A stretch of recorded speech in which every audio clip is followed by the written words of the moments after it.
Facciamo giusto Annibale, canta gol. È stata una bella partita, dai. Abbiamo giocato una buona gara. E 2 assist. 2 assist. Meglio di questo. Un bel 7 domani. Mi accontento anche del servizio, però non fa niente. Da un 7 le sta a pennello. Mi fa bene così. 2 assist e un gol. Un applauso con lei. Comunque dico solo una cosa. Man of the match. Una cosa che proprio ho constatato. Ogni volta che gioco con Tuccillo e Fabio faccio sempre una Ci tirato un porto alla GP. Questo è un po' lecchinaggio. No,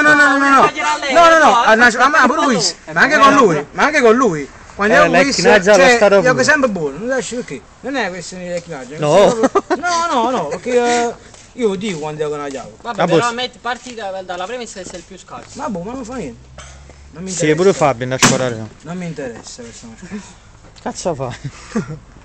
Ma man of the match Annibale? No, Che man of the match Tuccillo, Ja, Annibale 2 assist un gol. Ma si sempre man of the match, però perché guarda meglio me?